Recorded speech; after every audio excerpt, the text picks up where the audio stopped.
Hi అండి, welcome to mini vlog. మనందరికీ శంఖం పూలు తెలిసే ఉంటుంది, కానీ వీటితో టీ తయారు చేసుకుంటారని మీకు తెలుసా? ఈ టీ తాగడం వల్ల ఎన్నో ప్రయోజనాలు ఉన్నాయండి. ఇంకా లేట్ చేయకుండా ఆ టీ ఎలా ప్రిపేర్ చేయాలి అండ్ యూజెస్ ఏంటో తెలుసుకుందాము పదండి. అసలు ఈ శంఖ పూలు ఎంత బాగున్నాయో, కలర్ సూపర్ గా ఉంది. యాక్చువల్ గా మా అక్క ఈ టీని రోజు తాగుతుందండి. తన ఓన్ ఎక్స్పీరియన్స్ ని నాతో షేర్ చేసుకుంది. సో మీ అందరికీ యూజ్ అవుతుందని ఈ వీడియో చేస్తున్నానన్నమాట. మనకి ప్రయోజనం కలిగించింది మనతోనే ఆగిపోకూడదండి, ఇంకో 10 మందికి ఉపయోగపడితే అదో తృప్తి కదా.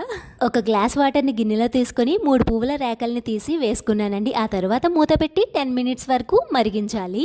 మరిగిన ఈ వాటర్ ని వడపోసుకుని గ్లాస్ లో వేసుకోవడమే శంఖ పూల టీ రెడీ. చాలా ఈజీ కదండి. అబ్బా, టీ కలర్ చూడండి ఎంత బాగుందో. దీని వల్ల వెయిట్ లాస్ అవుతారు, ఐసైట్ ఇంప్రూవ్ అవుతుంది, డయాబెటిక్ కంట్రోల్లో ఉంటుంది. ఇది క్యాన్సర్ కణాల మీద పనిచేస్తుంది. ఎవరో ఏదో చెప్పారని బ్లైండ్ గా వెళ్ళిపోకూడదు, అందరికీ అన్ని పడవు కదండి. సో ఒకసారి మనం చెక్ చేసుకోవడం చాలా ఇంపార్టెంట్. జై హింద్.